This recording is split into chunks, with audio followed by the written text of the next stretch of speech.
요한복음 9장 24절에서 41절까지 말씀을 살펴보도록 하겠습니다.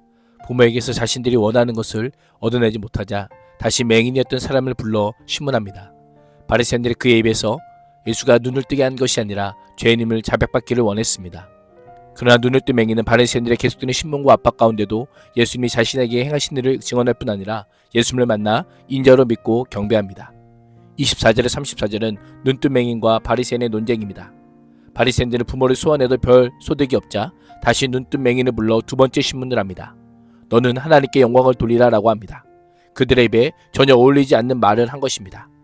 하나님의 뜻을 거스르고 있는 그들이 하나님께 영광을 돌리라, 우리는 이 사람이 죄인인 줄 아노라 라고 하며 백성과 예수님을 떼어놓기 위해 예수님을 죄인으로 매도합니다. 아노라라고 하는 표현을 통해 자신들이야말로 진실을 알고 있음을 강조합니다. 그러나 이 표현은 사기에 얼다, 밀접한 관계를 가지다라는 뜻을 가지고 있기에 바리새인들과는 전혀 어울리지 않는 표현입니다. 오히려 적대적인 관계에 있을 뿐입니다. 그럼에도 이런 표현을 하는 이유가 무엇일까요? 예수님에게로 향하는 민심을 붙잡기 위해 다급한 나머지 자신들이 예수님에 대해 모든 것을 자세히 알고 있는 것처럼 거짓말을 한 것입니다. 자신들이 원하는 답을 제시하며 동의하라고 겁박하고 있는 것입니다. 명백한 증거는 외면하면서 증인을 위협하고 거짓 자백을 끌어내려는 술수인 것입니다. 그들의 모습은 거짓의 압이 마귀에 속해 있는 모습을 분명하게 보여주고 있습니다. 예수가 죄인임을 알고 있다는 바리새인들의 말에 눈을 뜬 맹인은 자신이 경험한 것을 그대로 말합니다. 그가 죄인인지 내가 알지 못하나 한 가지 아는 것은 내가 맹인으로 있다가 지금 보는 그것이니이다 라고 합니다. 바리새인과 같은 알다라는 표현을 사용합니다. 그러나 이 사람이 말하는 암은 바리새인들과는 전혀 다릅니다. 밀접한 관계를 통한 분명한 암, 체험적인 암입니다. 전해 듣거나 소문을 통해 아는 것이 아니라 직접적인 경험을 통해서 알게 된 정확한 암입니다. 눈뜬 맹인은 예수가 죄인이라는 바리새인들의 주장에 찬성이나 반대하지도 않습니다. 자신이 확실하게 알고 있고 있는 그 한 가지를 말하므로 바리새인들에게 진리를 전합니다. 이것이 성도의 모습입니다.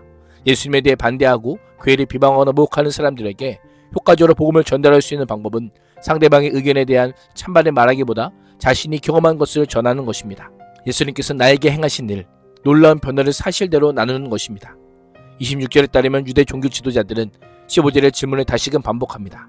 그러나 눈뜬 맹인은 충격적인 발언으로 분노를 돋웁니다. 내가 이미 일렀는데도 어찌하여 다시 듣고자 하나이까라고 하며 책망하듯 말합니다. 답답한 나머지 당신들도 그의 제자가 되려 하나이까라고 합니다. 당신들도 예수를 따르는 갈릴리 촌 사람들, 당신들이 멸시하는 천박한 무리와 함께할 생각입니까? 라고 조롱하고 있습니다. 거침없는 조소를 던지고 있는 것입니다. 스스로 경건과 지성, 율법의 최고봉이라 자처했던 바리새인들의 권위가 예수님을 체험적으로 만난 이 한 사람, 예수님에 대한 분명한 확신과 경험으로 가득한 이 사람 앞에 칠추되고 있는 모습을 보게 됩니다. 눈뜬 맹인의 말은 예수님을 대적하는 자의 참모습이 어떠한지를 잘 보여줍니다.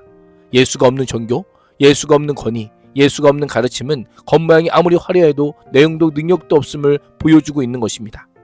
그러나 예수님을 믿고 난 사람은 비록 겉모습은 초라해 보여도 그 내면은 예수로 충만하기에 내용도 능력도 충만함을 잊지 말아야 합니다.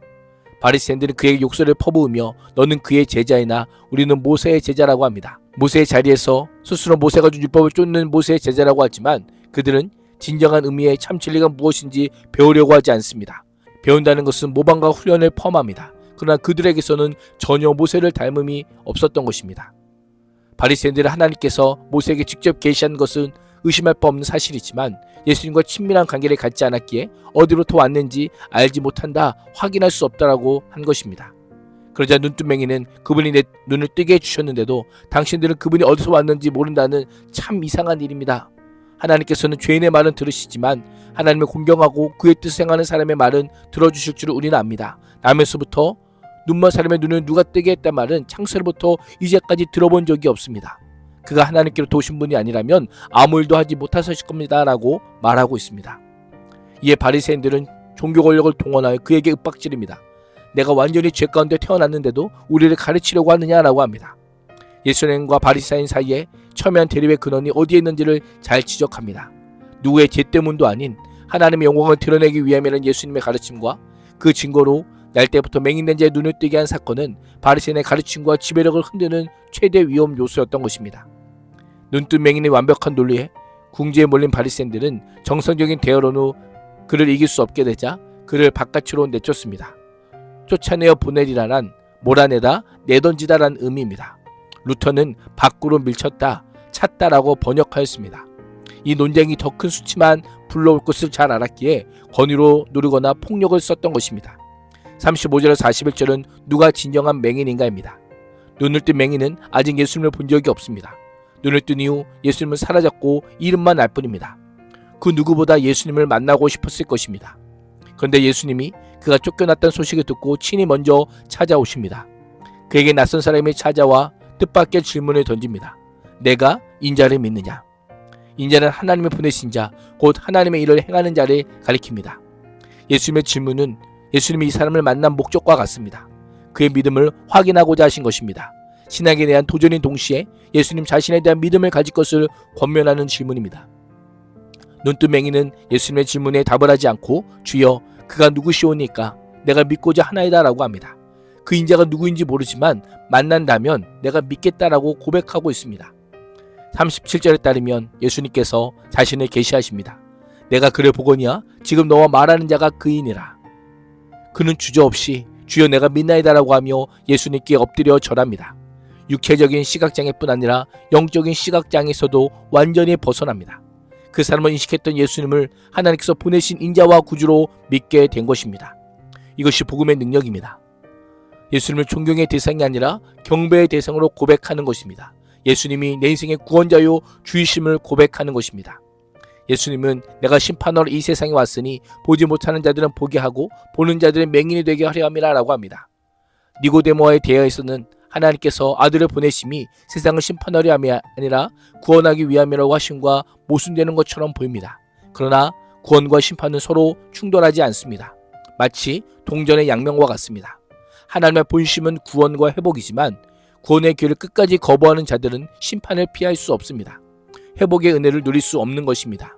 누군가는 눈이 떠서 하나님의 일을 보지만 여전히 죄에 가려져 영적 맹인이 된 자는 하나님을 거부할 뿐 아니라 심판을 마주하게 되는 것입니다.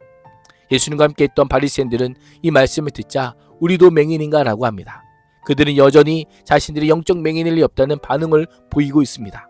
여전히 자신들의 영적 상태에 대해 알지 못한 채 교만함으로 일관하고 있습니다. 예수님은 그들 향해 충격적인 선언을 합니다. 너희가 눈이 먼 사람들이라면 눈을 뜨는 은혜를 받았겠지만 눈으로 본다고 하면서 예수님을 죄인으로 취급하기에 그 죄로 말미암아 심판을 받게 될 것이다 라고 선언합니다.